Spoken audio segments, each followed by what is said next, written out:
हम लोग तो जब भी पढ़ाते हैं 11th में तो ग्राफ वगैरह फिजिक्स स्टार्ट करने से पहले ही पढ़ा देते हैं। आओ अगले क्वेश्चन पे चलते हैं।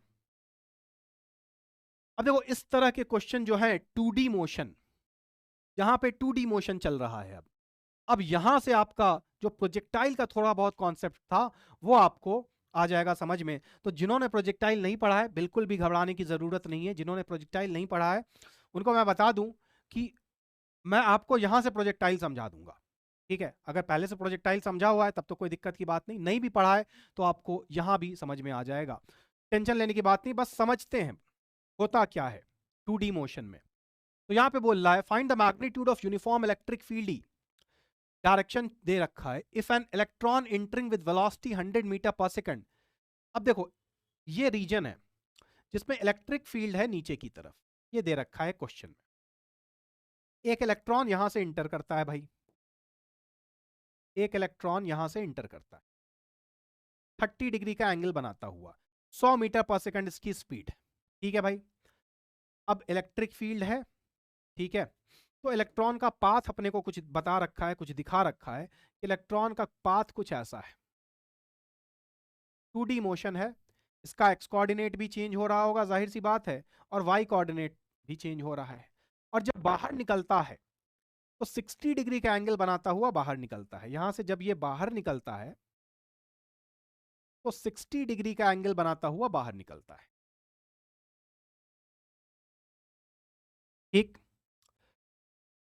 कितने टाइम के बाद बाहर निकलता है? After a time numerically equal to m/e of electron. तो जो भी इलेक्ट्रॉन का मास डिवाइडेड बाई चार्ज हो उतने टाइम के बाद बाहर निकलता है। तो जब इंटर कर रहा था तो 100 मीटर पर सेकंड से 30 डिग्री का एंगल बनाता हुआ, और जब बाहर निकलता है तो 60 डिग्री के एंगल पे बाहर निकलता है। इतना बता रहा है, ठीक है भाई। और हमसे पूछा क्या जा रहा है, ई की वैल्यू बता दो कि कितनी इलेक्ट्रिक फील्ड है। सिंपल सी बात। अब मेरे को बस इतना सा बात बताओ भाई, देखो इलेक्ट्रिक फील्ड किस डायरेक्शन में है? नीचे की तरफ है। इलेक्ट्रिक फील्ड किस डायरेक्शन में? नीचे की तरफ, वाई एक्सिस की तरफ, निगेटिव वाई एक्सिस की तरफ, ठीक। तो यहां पे इलेक्ट्रॉन है अपने पास, इलेक्ट्रॉन मतलब निगेटिवली चार्ज, ठीक है। तो इस पे जो फोर्स लगेगा इलेक्ट्रिक फील्ड की वजह से वो किस डायरेक्शन में लगेगा? निगेटिव चार्ज है तो इलेक्ट्रिक फील्ड के उल्टा डायरेक्शन में लगेगा, यानी कि फोर्स ऊपर की तरफ लगेगा, पॉजिटिव वाई एक्सिस की तरफ। तो अगर मैं वाई एक्सिस की बात करूं, वाई एक्सिस की बात करूं तो फोर्स लग रहा है कितना? QE, और मास इंटू एक्सेलरेशन। और तो कोई फोर्स है नहीं यहां पे, बस एक ही फोर्स है, ठीक। ओके,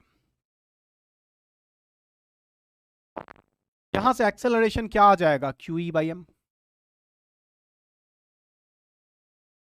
अब ये जो एक्सेलरेशन है, ये ना चार्ज चेंज हो रहा है, ना मास चेंज हो रहा है, ना इलेक्ट्रिक फील्ड चेंज हो रहा है, तो यूनिफॉर्मली एक्सेलरेटेड मोशन। और अगर मैं एक्स एक्सिस की बात करूं तो भाई एक्स एक्सिस के अलोंग क्या कोई फोर्स है? इलेक्ट्रिक फील्ड वगैरह तो वाई एक्सिस के अलोंग है, तो एक्स एक्सिस के अलोंग तो कोई फोर्स नहीं है, तो फोर्स जीरो है।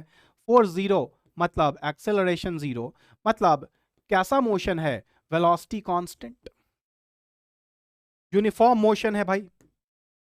तो जहां पे भी तुम्हारे पास 2D मोशन होता है, 2 डायमेंशनल मोशन होता है, तो करना हमें ये होता है कि भाई देख लो कि भाई एक्स के अलोंग किस तरह का मोशन है, ठीक। वाई के अलोंग किस तरह का मोशन है, ठीक है भाई।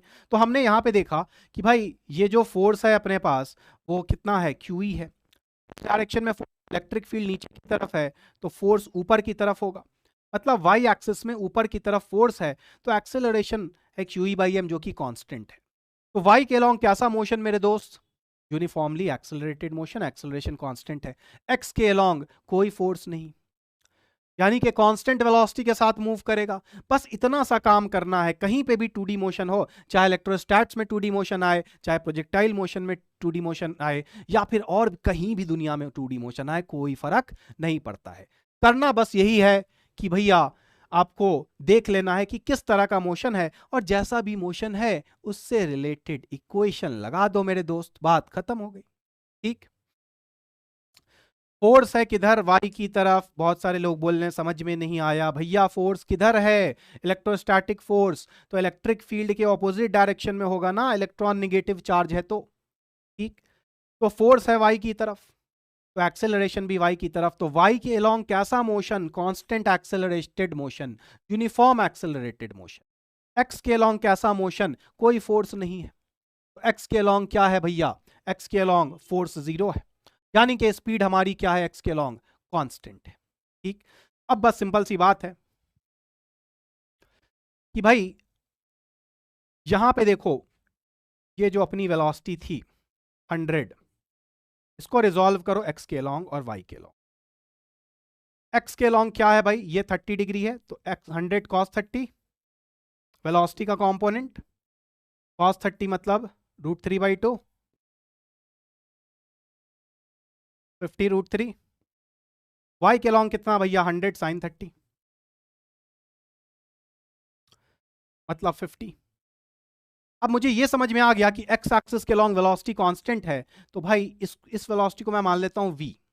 ठीक है, इसको अगर मैं रिजॉल्व करूंगा तो ये v cos 60 हो जाएगा, ये 60 डिग्री है तो ये v cos 60, और y के लॉन्ग जो फाइनल वेलोसिटी हो जाएगी वो v sin 60 हो जाएगी। अब x के लॉन्ग तो वेलोसिटी चेंज करने से रही, कोई फोर्स वगैरह है नहीं, कांस्टेंट वेलोसिटी है। ठीक, इसका मतलब कि भाई जो इनिशियल वेलोसिटी थी x के अलोंग और फाइनल वेलोसिटी जो है x के अलोंग वो तो सेम रहेगी, मतलब 50 √3 v cos 60 के बराबर होगा। x एक्सिस पे मैं क्या बोल सकता हूं भाई, x एक्सिस के अलोंग मैं क्या बोल सकता हूं भाई, वेलोसिटी कांस्टेंट है, कोई फोर्स वगैरह नहीं है, तो मैं बोल सकता हूं कि भाई जो इनिशियल वेलोसिटी थी जो कि था 50 √3, ये किसके बराबर होगा, फाइनल वेलोसिटी x के अलोंग जो कि है v cos 60। तो 50 √3 आ जाएगा किसके बराबर भाई, cos 60 मतलब 1/2, तो यहां से v आ गया 100 √3। तो ये v तो अपने को आ गया कि किस वेलोसिटी के साथ ये बाहर निकला, ये अपने को आ गया 100 √3। ठीक, अब बात करते हैं कि हमें क्या चाहिए, हमें चाहिए कि इलेक्ट्रिक फील्ड का मैग्नीट्यूड। ठीक है भाई, इलेक्ट्रिक फील्ड का मैग्नीट्यूड चाहिए, टाइम वगैरह दे रखा है। अब वाई एक्सिस में आओ फिर से वापस, बस एक्स एक्सिस सेपरेटली देखना है, वाई एक्सिस सेपरेटली देखना है, और कुछ नहीं करना है। एक्स और वाई एक्सिस कुछ नहीं करना है, बस सेपरेटली देखते रहना है दोनों एक्सिस।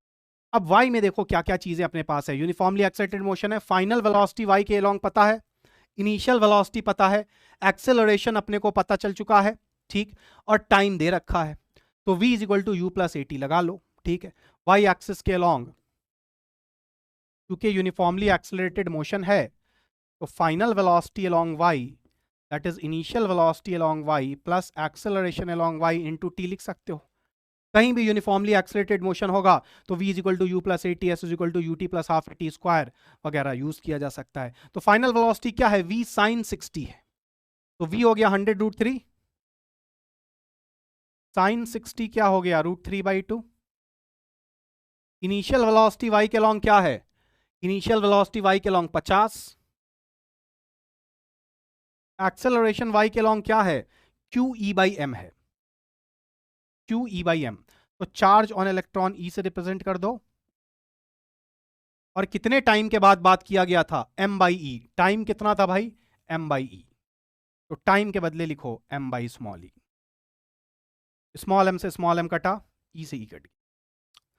ये कितना हो गया भाई, 50 × 3 150, 50 + e, तो यहां से हमारी e की वैल्यू कितनी आ गई, 150 में से 50 घटा 100, ये हमारा आंसर आ गया। इसका यूनिट अगर लिखना चाहते हो तो F = QE होता है, तो electric field force by charge Newton पर कूलम लिख लो। एक्स एक्सिस के अलोंग किसी भी तरह की कोई वेलोसिटी नहीं, सॉरी किसी भी तरह का कोई एक्सेलरेशन नहीं,